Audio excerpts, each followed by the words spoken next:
Hello, welcome to another edition of this week's Extra Time. Joining me this week, we've got George, Marshy, Tony. How we doing, boys? Yeah, I'm very good, thank you, mate. Good, Yourself? all good, boys. Good, good. I don't know if you see the big news from last weekend after the game, but Alphonse Areola's obviously not happy with his earnings at West Ham. Moonlighting as a DJ in Bethnal Green pubs. I mean, that's probably not a great thing if you're going out for a quiet pint in Bethnal Green on a Saturday night and you see. I hope he doesn't drop his records everywhere. I'm gutted about that because I work around that area, so I'm gutted about I missed that. You say that now, you might not have been. Like, I don't know. Footballers don't tend to have the best taste in music, do they? I was going to say I do wonder. I wonder what he's all about there. If he's half as good a goalkeeper as he is DJ, then we've got some grief, haven't we? Well, I'll start with you then, Marshy. Who would you pick, one player, past or present, to DJ all your significant life events? Cool. I don't know why I want to say Noble. Maybe or a Julian Dix or a Moncur. I'll go with a Mark Noble. I think he's quite out there, isn't he? And quite makes everything a good laugh and a joke, and not too serious and everything, and gets the crowds going and people that are listening to him and everything. He's quite a character. I reckon I'll guess Tony. It's good, Tony. You tell me yours, and I'll tell you if I was right. You're going to guess mine? I'll have a go. Go on, you tell me first. I'll tell you, but it's going to shock you. I don't think you could possibly know. Go on, I'd have to have a word with him then, first and tell him to go back to his roots properly. It'd definitely be Antonio, because I'm absolutely obsessed with Jamaican music, i.e. the reggae music, the ska music that came over from Jamaica in early 60s. And we changed it into reggae then and rocksteady and so forth. And then we got two-tone and ska. But his roots, his actual parenthood is Jamaican. So I'd have to have a little lecture. I'd have to lecture him first on what he should really be listening to. And I know he's into modern stuff than me, but I'm into that real hardcore reggae type stuff. Did you know that? No, I was going to guess Stuart Pearce because he's into his punk, but now you've said it, I can imagine you at a karaoke did a bit of Shaggy's "It Wasn't Me." Yeah, all them dubsters as well, like Lee Scratch Perry and all that lot. We got a lot of Clash music, i.e. some punk era stuff that used a lot of that kind of music. So yeah, definitely them. And he created, Lee Scratch Perry created the future of Bob Marley. He wouldn't have got where he did without Lee Scratch Perry. So yeah, I'm really, really into it. There's some big banging tunes come from that lot. Yeah, well, the Clash did, you know, it covers of Police and Thieves. That was a reggae song originally. Yeah, Junior Mervyn, yeah. Police and Thieves, yeah. And then, did they cover it, Clash? Police? Yeah, they did, didn't they? Yeah, they did. Yeah, they did. Originally by Junior Mervyn, produced by Lee Scratch Perry. There you go. Got it, George. Got it. Will you go? Who's DJing your significant life events? Who's DJing your 40th birthday? I mean, I'm going to shock everyone here. I'm going old school. I like Elvis and Sinatra. So we'll go with Bobby Moore from that era. Yeah. Old school. That's great music that they play. Oh, definitely. I mean, it's the best era of music. All the stuff we listen to now. My brother listens to it. He's 18. It ain't even music anymore. It ain't even. I sound so old. I'm not even 30. I sound so old, but I don't care. Brilliant music. Brilliant era. If you're watching this at home, George is definitely over 30. Definitely over 30. Shut up. He's the Carnu. You're the Carnu of West Ham Fan TV, mate. You know, everyone, you're claiming to be a lot younger than you definitely are. He's taking it back to the old school there. Sinatra's Elvis. Right. Like it. Who are you going for? Who do you reckon it? I reckon Billy Bonds was into a bit of that. I reckon I could say Billy Bonds giving it a bit of Elvis, bit of Sinatra. Billy Bonds or a bit of Bobby Moore as well, because he likes to party. So you don't really know, do you? True. Do you know what? I'll go Max Kilman. Just give him an opportunity to be good at something, and just hope he plays a lot of mid 2000s indie music.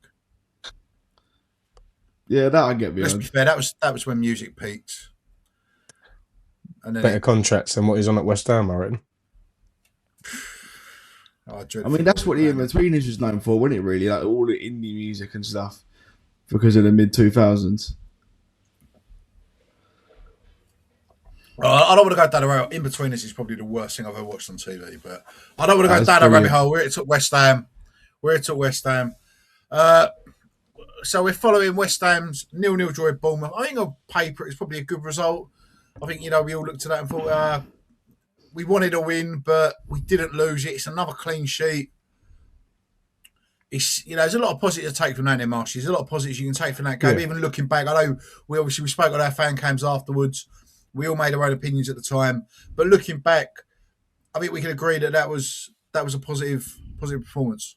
Yeah, listen, I think the clean sheet, obviously, for the first, when we're talking about it, is always the biggest positive, isn't it? When we're trying to catch up on goal difference and stuff like that. I think, like I said on my fan cam, obviously watched it back a little bit and bits and pieces sort of after the game and during the course of this week, and I think that we sort of shored it up a lot more at the back and looked a little more solid, but obviously up the top end we just couldn't find the back of the net when it mattered. And as much as it is a positive result, it's a bit of a gutter to say that we just couldn't get it over the line. And obviously when we had games coming up, that we would have been eagerly interested in, obviously with the Tottenham one and the Forest one as well. I mean, that was to get that Forest obviously result, 2 points behind now, like we were saying before, we've cut the gap. So I mean, we this is now obviously with us to try and do what we need to do. But I think they'll be on the training pitch and the training grounds, I think, this week and rectifying that. And I mean, the chances that we created are very much there. It's just obviously getting the ball over the line. And we had 2 chances in the first 3 minutes, didn't we? I think it was, and we got out the blocks really well. Bournemouth obviously did what they needed to do. I think their wing backs were very instrumental. I think the first half we had them where we needed them. And second half, they sort of changed their game up a bit, and we could have, sort of, as I say, maybe swapped the wingers over. We could have swapped to Somerville and Bowen over. They weren't getting much joy in the second half, was they? So that could have created a few more opportunities and maybe turned one of them into a goal. Because, I sort of said to my mate next to me, I think one goal was going to win the game. But like you say, we'd have taken a 0-0 probably before the game. These are games that we need to be winning. And like I said, with the games that we've got coming up, there are sort of 4 games that you'd think that we need to take maximum points from, and hopefully we can do that and sort of some other results go our way and aim to stay in the league. I'm glad you reminded me of that point, because that goes back for a while. I always thought that with Moyes. There were times under Moyes when we could have swapped Bowen and Benrahma, especially in the times we had like Skamaka and Haller and, we had big strikers. Why we couldn't just do the old-fashioned whip them down to send them past their fullbacks, whip the cross in, from the byline rather than try and play it inverted, because it was so frustrating with Benrahma especially. Less so with Bowen, because he knew how to cut in and shoot. With Benrahma, he always wanted to beat his man and then have to come back and beat his man a second time to get his crosses away. I think they've just done I think some of these teams just done their own work now as well. I think particularly with Bowen, I think they doubled up on him a lot, Bournemouth, and stopped him playing, because that's obviously where we get a lot of joy from down that side, and we know that he knows where the goal is, and we get a lot of goals obviously from him as an individual. But obviously Somerville, what was it, 6 in the last 7? He's on a brilliant run, and that's exactly what we need with what we're going into. And with 11 games to go, everyone's just got to be at it now and roll the socks up. And we're going to need maybe some results that we're not aiming to be expected to get. One being the weekend, obviously coming up now at Liverpool, and we have turned a corner. I think Nuno, he does deserve credit where it's due, and some of his substitutions have been sort of largely better than what they have been over previous weeks. It's just, I think it'll be interesting going forward now what we're going to be able to do. Yeah, one of the things I said in my fan cam was that, I think if we can stay on their heels, and I maintain this now, you look at them, they're a basket case, a 4th manager this season. Vitor Pereira, with all due respect, he's not the guy that comes in with a reputation to get you out of trouble. He did an all right job at Wolves of it. I don't think he's anything else. I mean, I'm not looking too far back into his CV to see when he took over jobs and where. But when that point, it just felt like an almost Sullivan-like, who's out of work, who might stick, who can I throw this at? And, I watched the game on Sunday, the Forest Liverpool game. Liverpool did us a favour. I wasn't convinced watching Forest that they're a side that's going to be able to claw their way over the. I say that I know they're ahead of us. I don't say that but I don't look at them and think we can't get past them. I'm not looking at Forest right now and thinking that we can't. I think we are. I think when the push comes to the shove, I think we are a better team than Forest. I don't think we need to necessarily prove that without disrespecting them too much. I mean, all right, we went there and obviously we had 3 goals in 7 minutes. I think it was down their place, didn't we? And they come and beat us when we were switched off and failed to concentrate and everything else that goes with it. But I think, I'm not fretting over Forest at all. I think we can. I know we've said we'll go down, obviously, on previous fan cams and previous weeks after the games and everything, and we're caught straight after the game, and we haven't had much time to digest it, and we're on it straight away. But yeah, I'm not. But there's no reason we can't catch them and sort of get leapfrog them, and then we get involved with Tottenham as well. So I'm not worried about any of those two above us. I don't think. Even performance. Do you know what I watched? Keep them performances up against Bournemouth. Any other day we're scoring 2 or 3 goals. As form lately has been great. Let's be honest. It's another clean sheet again. Yeah, deserved clean sheet as well. And any other day we are scoring 2 or 3 goals. I know the XG. Some people think it's bollocks, which was something like 287. But we definitely could have had 2 or 3 goals. They were there. The Disati one in first couple of minutes, as you were saying, Marshy. Any other time it's in there. I mean, it were a reflex save with his hand and then rebound, flies over. And there were a fair few of them chances that we might have scored. I think Tatty put a beautiful ball into some of the loose stretching. If his leg were a couple of inches longer, that's going in probably. Just couldn't get enough connection, mate, could he? But if we keep them performances up, we can go to Liverpool and we can get something. I'm absolutely sure of that. Whether it's what about the there's a lot to sort of be said about the Bowen opportunity, sort of right at the end. I think he was on its weaker foot, and it seemed to be when a lot of people watched it back, it seemed to be a lot of a harder opportunity than what it seemed. Yeah, he's smashing it in normally. I just think the player just gets in on him just enough. Debatable penalty, there's all that again, but it was good old-fashioned defending, to be honest. Everyone, I honestly start going on about VAR because I've read referees have reported on it after ex-referees saying that they'd give a penalty for that. And if he'd have gone to look at monitor, he probably would because of his follow-through. They now they're giving free kicks and penalties for follow-throughs when you've clearly won ball anyway. And he did just get to the ball that he took him as well. And it could have been naughty. He could have been really injured there. But yeah, so close again. So close. But anyone else think that might have been a penalty? I'm not going to lie, mate. I can't even remember. Even remember. I've seen other people online say that they think it might have been.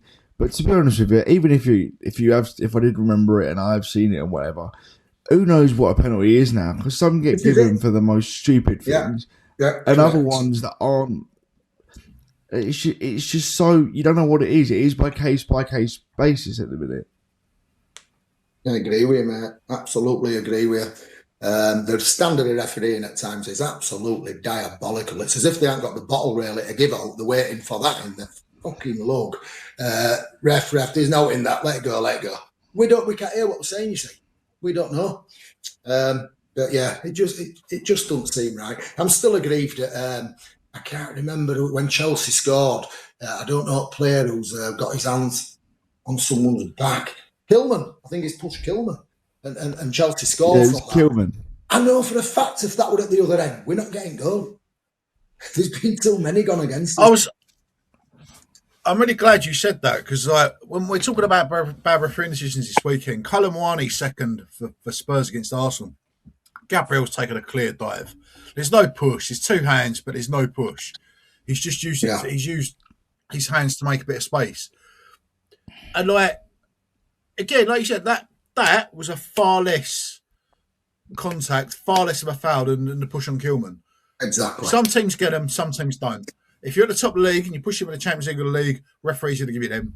Yeah, that's the relegation. They don't. Don't get me wrong.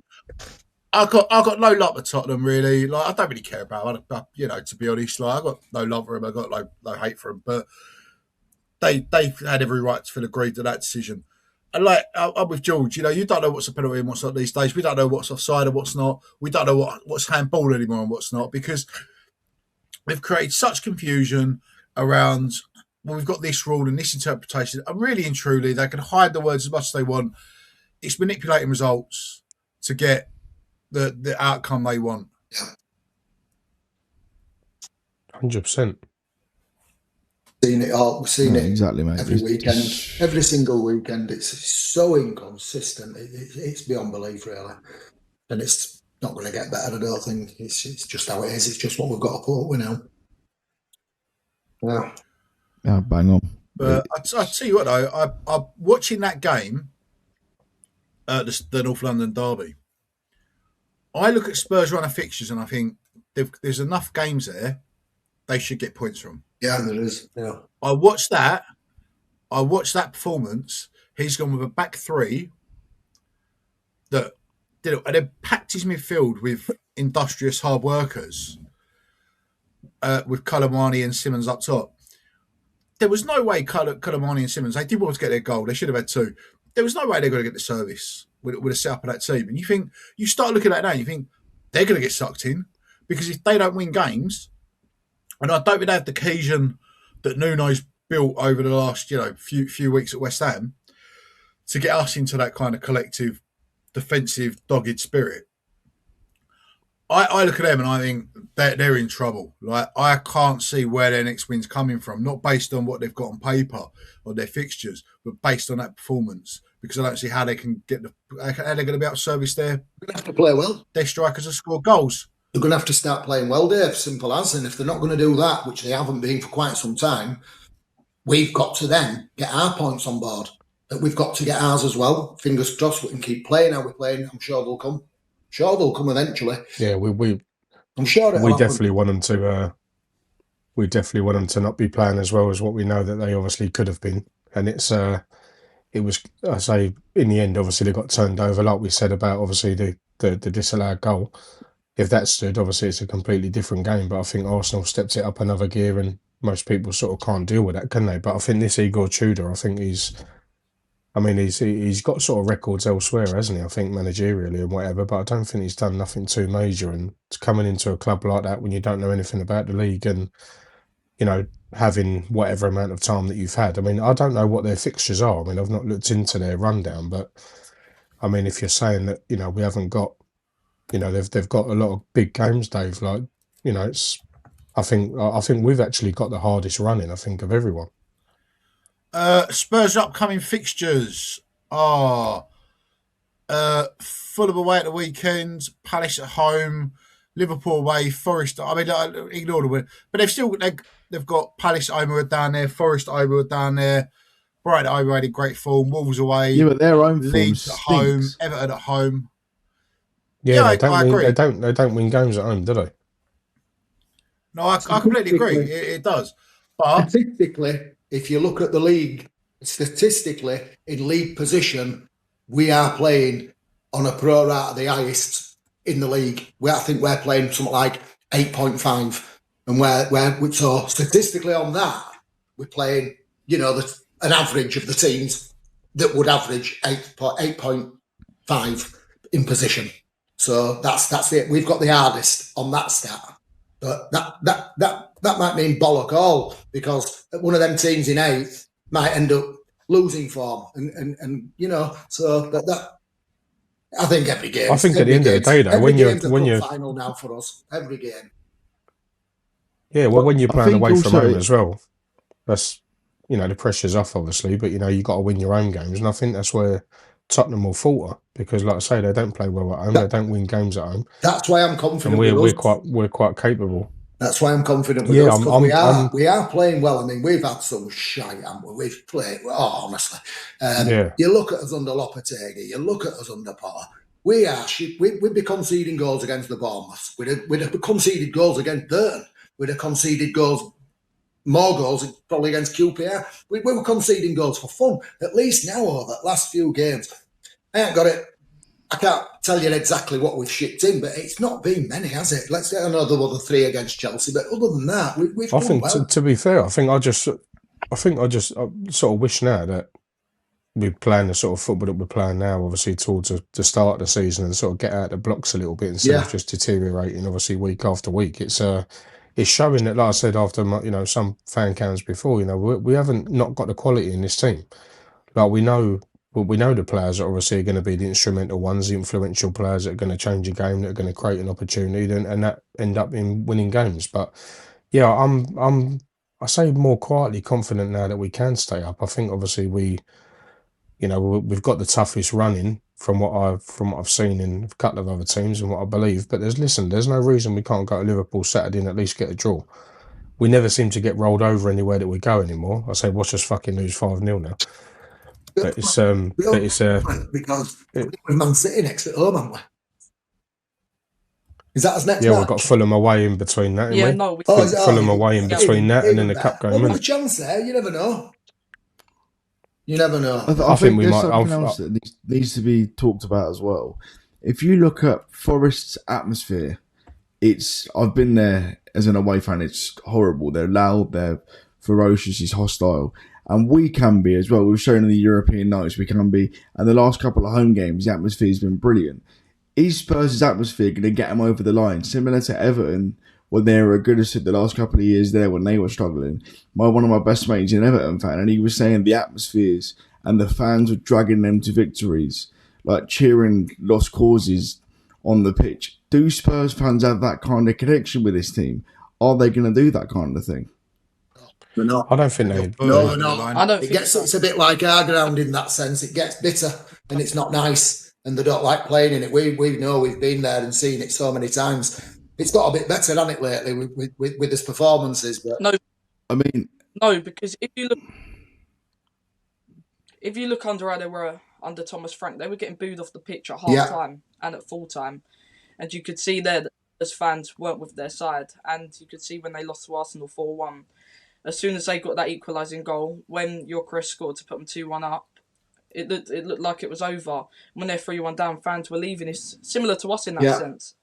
When we go 2 goals down or something like that, fans start pouring out the stadium, and players with hands on their hips. It was toxic under Frank, and with this new manager, I don't know. I haven't seen enough of him because obviously they've played probably the best team in the league, so I need to see more of it. But I don't feel like it will drag them over the line. The atmosphere. I don't feel like Spurs. I don't think they've got that. Welcome to show. I don't think. I mean, Spurs have never really had a great atmosphere. They've built that huge cop sort of style stand, I think, to try and generate it. Maybe it does it for the Beyonce concerts, but they ain't doing it for football. And I don't see, I'll go back to what I just said. There is nothing based on that performance at the weekend. Bearing in mind there isn't much else he can do until Maddison and Kulusevski and the like come back. But there was nothing on that performance on the weekend that says they've had much to cheer. He's got nothing available to him. All he can do is sit deep with a back three, a midfield forward that's like the old Dogs of War from Everton in the mid-90s, and try and hope for the best. That's all Spurs have got, and that isn't going to get you over the line. It might nick the odd result. It's not getting you over the line. You've got to have match winners. Do you feel like he's done this? Is their massive London derby. Massive London derby, and they get beat 4-1. It's their biggest game, isn't it? Their biggest game's Arsenal. And they get turned over well. Yeah, it's their cup final. The problem is, though, when you've got a manager like Igor Tudor that obviously doesn't understand any of that, like we've had players that have come into us when we're playing Tottenham at home and away, and it's 2 games that you look for in your calendar year, you look for when the fixtures get released, and obviously you need to be able to get your players up for a game. That was never going to, that was a foregone conclusion, sort of what happened on the weekend in that game. And I think we knew deep down, obviously, that, that's why maybe looking back at our game, obviously, and seeing the other 2 above us losing, at least we have made some ground. But I think we can,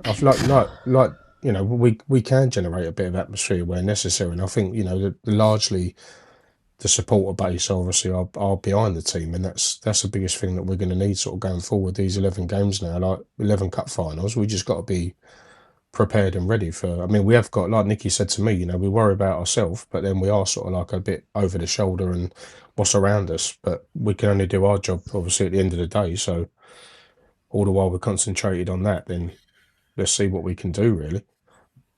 All right. Well, let's wrap up the. Got it, Jules. Last comment. Then we'll wrap up the relegation chat and Tottenham chat.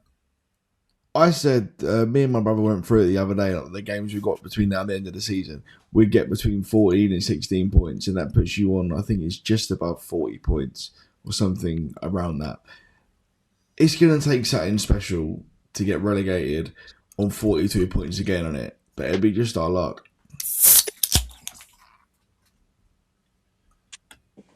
It would. That would be, it was very West Ham to happen once. It'd be even more West Ham to happen twice. To move on, though, to the other big thing, obviously, Nicky released a video Monday night now, I think. I'm losing track. It's the joys of my week. Monday night, detailing, obviously, the responses that have come back about us being moved on doing the fan cams. It's a worrying time for us, I think, that somebody at that stadium is trying to take that away. And I would have my say this on Saturday after the game against Liverpool. But if you're not going to Liverpool and you want to say it now, Abel, you going to Liverpool? Oh, you're going to Liverpool. Oh, excellent. Yeah. Tony? I'm with you. I'll come to you, Tony, anyway. Tony. Yeah. Nice one. Tony. Yeah. What's your thoughts on this? On obviously, it's the stadium owners that apparently are trying to stop us. Is it? I don't know. Recording fan cams. The security are saying it's them. Them upstairs are. It's control. Who the fucking hell's control for a start? We want to know who control is. Is control run by West Ham United? Is it run by the club? Is it run by council? Who employs control? Who employs insurance? Sorry? Apparently it's coming from the stadium. Apparently this is a stadium manager. It's coming from the stadium. So nothing to do with the club. So if the stadium manager said this, who's instructed him to say this? Has he just come out with it himself thinking, I don't want these here? He's got to have had authority from somewhere. There's surely somebody above him. Or he's in for a severe bollocking. And he's messed up because we didn't get moved on last week, did we? I think it is. I think it is chief people within the London Stadium base that are obviously. I don't think it's anything to do with West Ham United as a club. I think it's something to do with the hierarchy, and obviously they've got people in the, like you said, Tom, they've got people in the higher positions, and I think that then spirals down to people who then got to put it out to us. And when Nicky and Dave were on that scenario with their, having their chat and their interview and that after the game. They're, but how they can say that to us when they've got people designated running around it, they've got people on bikes, they've got people walking dogs. What are they trying to say then? It's a private land, and move us on so that we're not on the grounds of the stadium. I don't think they can officially endorse it. I don't think they can. How can they officially endorse something like this?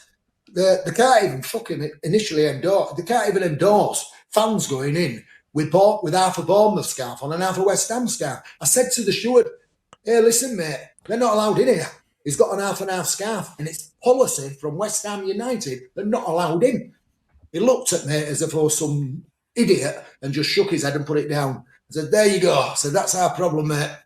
It's just bollocks. It's absolute bollocks. And they're all looking at me, and it made me feel like I was trying to get him into trouble. But it's a fact. They're not allowed in with half and half scarves. But they all got let in. There were about 5 of them.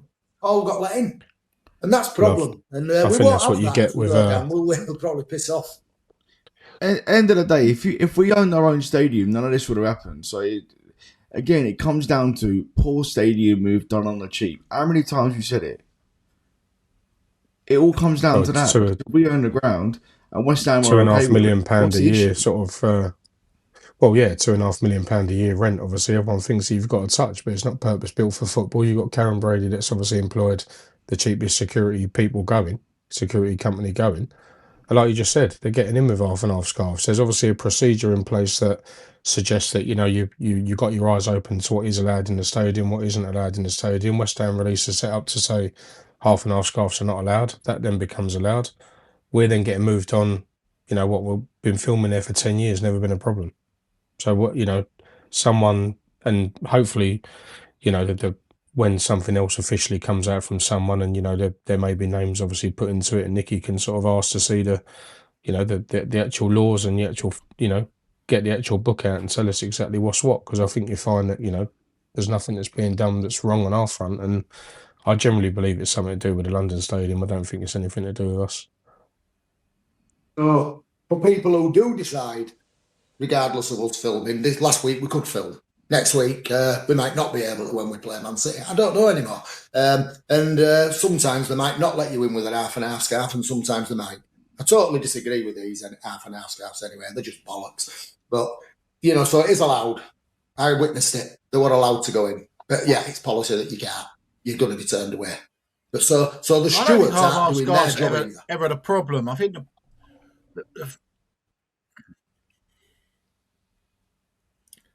half and half scarves aren't a problem when you're playing Bournemouth. Half and half scarves are the problem when you're playing Liverpool, Man United, and people use the Man United or Liverpool half to hang it out to show their identity and to show their allegiance. Yeah, I think that's issue with half and half scarves. I think Haven't the club officially banned them though? Bournemouth, hold on. But Bournemouth couldn't sell out their away end. If every Bournemouth fan in that ground that wanted to watch that game was in that away end, there was no issue with a single Bournemouth fan being in the home end because there was rows and rows of empty seats in the away end. On this occasion, maybe the stewards used common sense. Were they capped off though? Like, did Bournemouth obviously just have an allocation and not take the full one, and then they cap it off? Is that like the actually surround that's like covering the seats over? They, from what I can gather, from what I understand of away tickets, is that the club effectively buy them at the face value. So the away club, Bournemouth would have bought every seat in the away end from West Ham to sell on, because West Ham can't then sell those tickets. We can't. There's no way we could take the covers off those back rows, you know, and fill the empty seats in the Bournemouth end with West Ham fans or with neutrals, with anything like that, because there's no way you can safely manage it. So that was on Bournemouth. Bournemouth had those tickets to sell. They sold what they could. They returned what they couldn't, or they put what they couldn't in the bin. But there's nothing West Ham can do about that. But equally, then where, you know, no Bournemouth fan in their right mind is going to go, do you know what? This seat's in the away end, but I'd rather sit with the West Ham fans. Half and half scarves at games like that on the issue. The club have completely. I don't like them as a fashion thing, and I don't even have a place in modern football. I'm sorry, Bob. I don't have a place in modern football. I think it's one of those tacky sort of innovations that's been brought in that rogue market traders are trying to make a living, you know, out of Sports Direct holders. That's their business. But let's address the issue with half and half scarves if that's what we're going to do, and let's tackle it as and when it becomes an issue. And it's not an issue when you play Bournemouth. You know, it might be an issue when we play Man City. It might be an issue when we play Wolves, Everton, etc. Because they're not buying tickets in home ends. Go on, Abel. Yeah, what I was going to say is I don't think Bournemouth are like a club renowned for fighting and doing things like that. They're more like a club, just like a family club. Let's be honest. Like Dave said, I feel like no Bournemouth fan in their right frame of mind are going to buy tickets in the West Ham home end. No, they're not. But to go back to the fan cam point, if this is a stadium, can either of you, any of you can take this? Why do you think the stadium wouldn't want us to record? I don't understand what the stadium stands to lose. Nobody's inciting violence. Nobody's inciting hatred. I know that there's apparently West Ham are trying to challenge something that the stadium are doing or making them pay a certain something. So is it to do with like a bad feeling to do with that maybe? Other than that, it's just, I don't get it because they've been there for we've been there for, what is it? This is our 9th season. They've been there from day one. It's not like it's a new thing. I really don't get it. Yeah, I don't. I'm the same. I think they're just, you know, like we don't cause any issues. We don't ever have any problems. There's no one that ever really comes over any drama. Yes, they walk along the back of the camera. Yes, they might come in and do a bit of the West Ham and come on you irons and all the rest of it. but we're not, it would be something to say, obviously, if there was a lot of trouble and grief and obviously, a lot of negative atmosphere was caused by it. But that's like, been doing it for X amount of time. The boys put a lot of good effort into it, and they've got jobs to do as well at the end of the day. So, everything that goes into it is very positive. They're always very welcoming. The channels obviously, runs very well.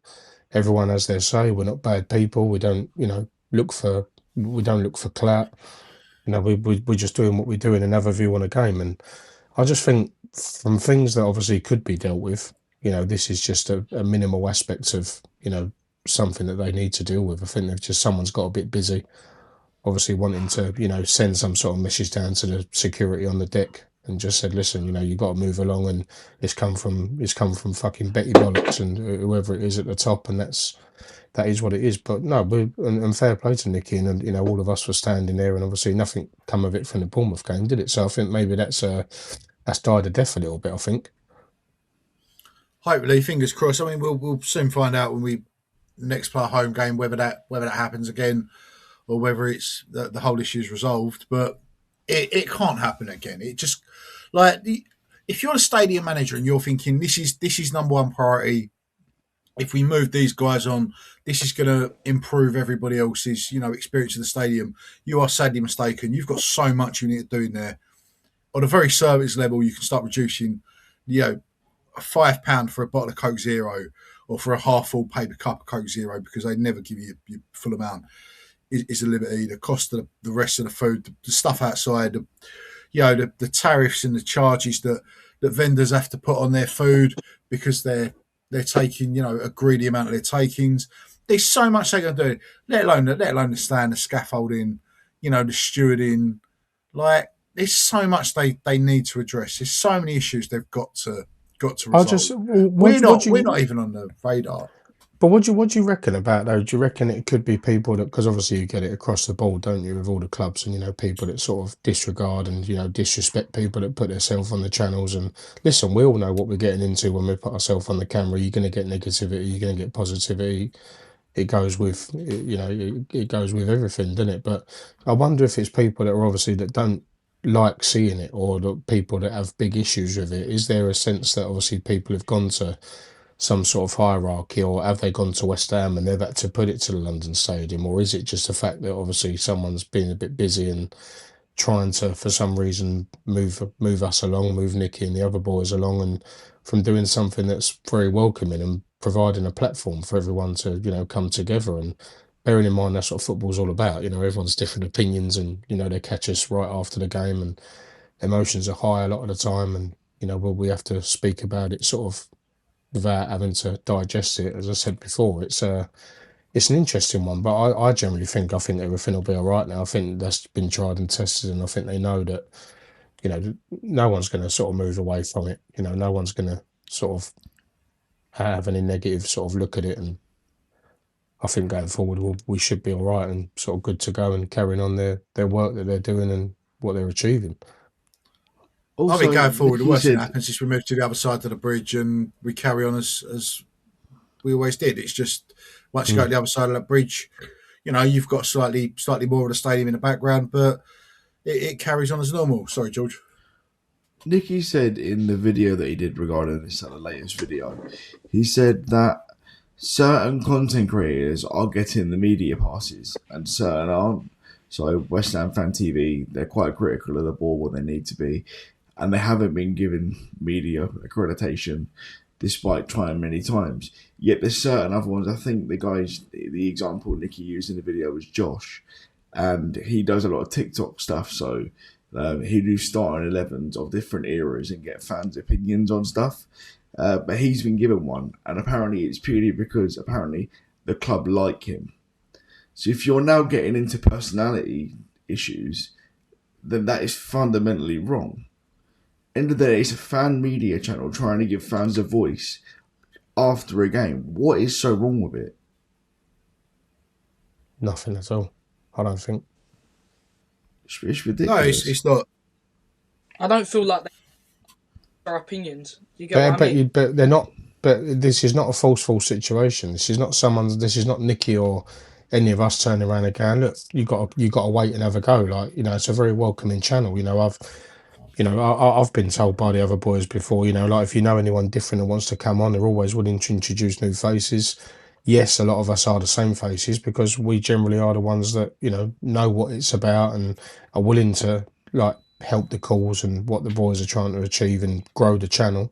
But everyone's very welcome and do what they want and when they can. And I just, but like Jules said, if it's getting into sort of personality traits now and people who they are and what they're doing and do they love the board, is there no negativity and criticism towards aspects of it, of the club, and what's right and what's wrong, then that's everything that's sort of wrong with it, really. I think that then suggests that what we're not good faces, that we're not, they don't want to hear obviously what we're saying, or we produce negativity all the time. It's yeah, I think there's so much to be said about it. It's quite an interesting sort of topic and debate, really. What's going to come out of it, sort of at the end.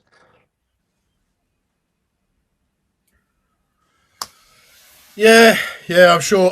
This river's going to take more turns, and there'll be more to come on this. Liverpool at the weekend. No, let's go back to the football. Let's finish on the football. Liverpool at the weekends. Salah obviously desperately out of form. I tell you what, I really hope they don't start that Rio and Gomar. You know the kid I mean, the 16. He looks in scintillating form at the moment. That Engamoa. Engamoa, I think that's it, yeah. Engamoa. Obviously, a lot's been said about Salah's lack of form, and I'm sure as West Ham fans, we're going into that game expecting Salah to end this drought because, again, it's typically West Ham for that to happen. But do you know what? Yeah. I'm not fearing him. I fear that Engamoa. I'm not Well, fearing there's like you just said, Dave, as well. Salah's very much out of touch and out of form, and there's always a stat when we turn up at these clubs. There's always a stat leading that, when it's us that are playing against these sides. And, I generally think if we can do a good enough job, and like I said, we've been a lot more assured at the back and we've been a lot more sort of solid. And I've heard Fernandez coming out saying that, the way that we're playing at the moment, we're solid at the back. We're going to try and catch on the counter. Like, we've got good enough players to do it, and they seem very ready to sort of go. And I agree with you, Dave. I don't think, well, I generally hope that we're not eating words and whatever, but I don't think Salah's going to be too much of a. I mean, you wouldn't be shocked if he did score and obviously end the drought, but like you say, this Ngamoa seems to be coming into his own very well for a youngster and coming through the ranks and everything.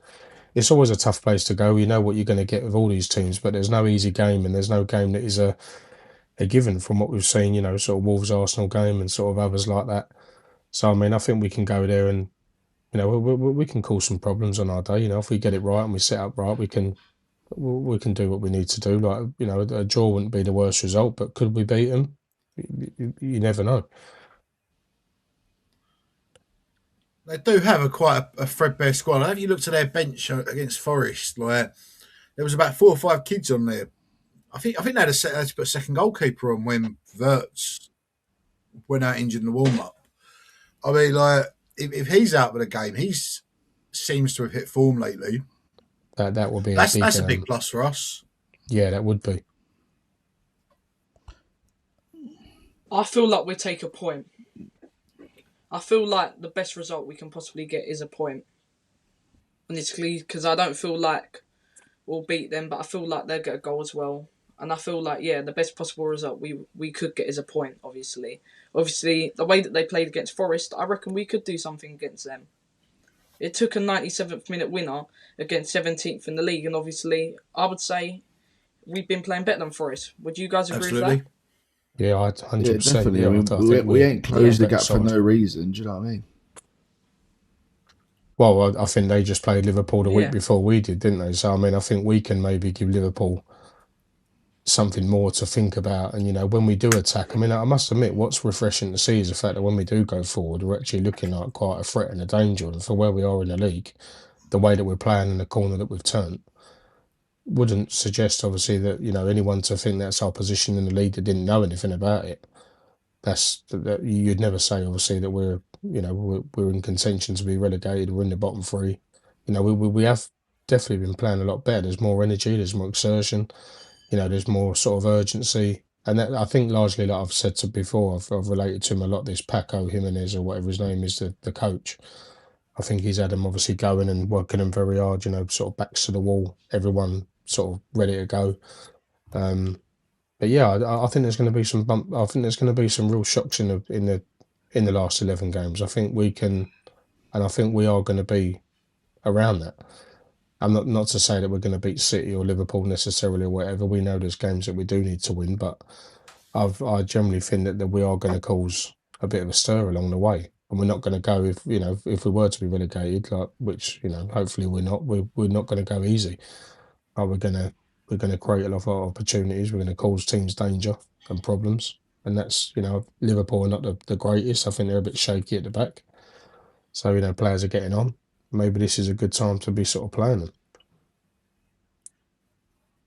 I saw a stat though, and it said that we've got the hardest remaining fixtures in the league.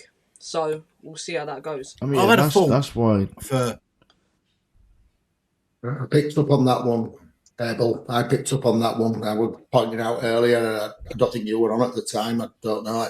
We were playing an average league position of 8.5, but I agree we had on the game with Liverpool as well. Yeah. It's going to be a tough old game. Can't discredit them because they're not playing as well as they are. But remember, it is Liverpool, and the young geezer you were on about, Marshy, is he taking Salah's place, or he might take Salah's place, that fast little kid. I said that. I fear him more than I fear Salah. Obviously, you dropped out, but I fear he seems scintillating form. But I'm there. If Salah plays, he'll score, because every time I've gone, he has done, and or he puts a penalty in or something, and every time I've been to Anfield, he's destroyed us. Anyway, listen, we've got to do what we've got to do, and if a point would be a nice result, win would be better. I've already predicted my score, and it's 2-2. I can see us getting a couple because they can be fragile at back. But listen, it's the quality that they've got up top. It's going to be 2-2, or we might edge it, but it's one of them. I daren't give us a win. I daren't give us it. I'd love to. I don't know your lot's predictions. I know Abel's with me on that on a draw, but I've gone 2-2. I think we'll get a couple of goals past them, to be honest with you. End of the day, the last time we beat them 3-0. Was it Bilic's first season? It was in 2015. I think it was Sacco, Lanzini, and Noble. Noble got sent off in that game as well. Commentator said, "Here come West Ham or something on the ground they fear to tread on." Yeah, something like that. Yeah, some words to that effect. Anyway, basically, end of the day, we've got to go to one of these grounds, one of these games against one of the bigger sides and start getting wins. Points ain't good enough now. All right, we've closed the gap, fine, but you've still got a gap. With the goal difference, it's an extra point. So Liverpool are gettable. They're very fragile at the back. They have been all season, realistic. And I said this from game one when they played, I think it was Bournemouth, first game of the season. I said they are lacking a proper holding midfielder. If you look at Caicedo for Chelsea and Kante before him, what do? They cut the ball out. They've got no one in there to shield that back four, and they're just getting exposed. We've got pace. I think I am, yeah. You've got Jimmy on one wing, you've got Bowen on the other, you've got Tatty, we know he's full of running. Whether you bring in Magassa again to be that kind of third midfielder, go at them, overpower them. Because if you sit back for 90 minutes, we've proven that we can't do that, and we've got no real squad depth. Because if you're going to do more running, like off the ball compared to on the ball, chances are you're going to get tired quicker. So we ain't really got the depth to be doing that. Go at them and see what they're made of. They're shaky at the back. Like Tatty's press could expose I think that. Tatty against Van Dijk, I'm actually excited for. Tatty against Van Dijk, I can't wait for. Van Dijk ain't the player he was. Looking forward to seeing how we fare against them, to be honest with you, because I'm really impressed with our form lately. Just like I say with Bournemouth game, we put that shift in against Liverpool, we beat them. Do you know what? I'm going 3-4-3. I'm going 3-4-3 at the weekend. I'll bring Tadebo in. I'd have Souček and Fernandes running box to box. Wan-Bissaka and Juve as wing backs, and then just tell Bowen, Tatty and Somerville the final third's yours. I think that's the way. I mean, that's the way we're going to get something at Liverpool. Yeah, I wouldn't be against that, to be fair, at all. I feel like the best chance in ages to go and do it against them. This is the best chance we stood at Anfield in a long, long time. With the form that we're in, the form that they're in, yeah. This is the most I've believed in a long time that we could go and get a result. 3 cracking defenders in them 3. There's no doubt about it. So yeah, I could go with that as well. I think I agree with Dave as well with the Todibo thing, but don't you think like they're edging towards, like a Disasi and Mavropanos obviously link up, and then obviously I thought our fullbacks were brilliant against Bournemouth as well. By the way, I think especially the first half, we died off a bit the second, but we've got a lot of pace injected in our team now. We've got a lot more youngsters going from a side that obviously were the oldest set of players in the league to now obviously bringing in the legs, bringing in the Magassa, the Potts, the Fernandes. Fernandes is massively instrumental in this team. Like the ball playing. His distribution. Like you say, when we're getting the ball out wide, we're introducing the width a lot more. We can use that press obviously to cause them a lot of problems. But it's also when we're in the possession of the ball is one thing, but it's what we do when we're off the ball. When we're not in possession of the ball and how hard that you've got to work. And I think the players are very much obviously on the knuckling down situation. I think I've definitely seen a change in the way that we approach games. I've definitely seen a change in the way that we're sort of lasting games fitness wise. If we can turn that into seeing games over the line result wise, because like George said, and I agree with that as well, points are not good enough. Like I say, I'm not suggesting for a minute that we'll come through Liverpool. But there are games that obviously we definitely can come through that we've got to sort of look at maybe a bit more to think, do you know what? We've got more of a chance of winning this game. You never know in this league. Anyone can beat anyone on their day. We're going there obviously with a good batch of form really for our league position that we're in and, the status that we still have. But it certainly will be interesting to see how we go about it. And I mean, unfortunately, I'm not there on the weekend, so I'm going to watch it on the screen. I've got my little one with me this weekend, so I mean, it's a one that I'll be stepping away from, but I'll definitely be keeping an eye on it and giving it a watch. And I'm hoping to see what I'm hoping with, especially like Dave said, the front three, just giving them a free roll, but also the fact that if they not getting a lot of joy, obviously in certain aspects of the game, and sort of if it gets a bit later on and that changeover of Bowen and obviously Somerville, if they can sort of change over and obviously give other fullbacks a bit of a nightmare and something different to think about, just change that up a little bit tactically and, sort of go for the jugular. If you get a goal in front, say, don't sit back, don't invite on, just go and press. And then if you can get them on the counter, like Fernandes is suggesting this week so far with the training, that's what we're aiming to do. We've got a brilliant togetherness. That's what I said on my fan cam. I think we've got a brilliant togetherness. And I think we've got literally all the attributes to see us over the line. Like, genuinely. Me, Marshall, when he took Souček off, he didn't think, right, I'm going to hold this now, I'm going to hold this. He took Souček off and he brings Wilson on and he nearly scores. It was a positive change, wasn't it? The changes were positive with what we had. He didn't go negative. I've seen that. And same again, we need to just go with positivity there. I agree. That's what you need out of Wilson. You need Wilson 20, 25 minutes of mayhem. That's what he gives you. That's what he's got. That's what he's good at. I agree with. Right, we need to start wrapping this up. Tony, you sticking with a 2-2 prediction? I'm going to go 2-2. Yeah, I'm just favouring Liverpool for 2, if I'm honest. I'm certain we'll get a couple, but knowing West Ham, if we do, they will. So I'm going to go with. I'd like to go 2-1, but I went 2-1 at home against Bournemouth and got that wrong. So I'm going to go 2-2. Abel, score prediction. I'm going to go 1-1. I feel like that is the most realistic. Marshy? Yeah, I think I'm with Abel there, to be honest. I thought he was going to go with Tone with 2-2, but I'm with Abel. I think 1-1. I think regardless as to whether we go in front or we don't, I think we can obviously peg it back if we needed to. Just would be nice to, like I say, create an opportunity and see one at the back of the net, and I think they will right the wrongs of Bournemouth when we're not been able to do that. Listen, I say we're likely to concede. Obviously, we know that we can concede. Obviously, but yeah, listen, I think I'll sit on the fence and I think 1-1. George, I can't believe I'm going to be the positive one. Balls to all of that drawing stuff. We're going to win the thing. Tony's going to be my lucky mascot. He's coming in as my PA for the game, so we're going to win 2-1. Nice one.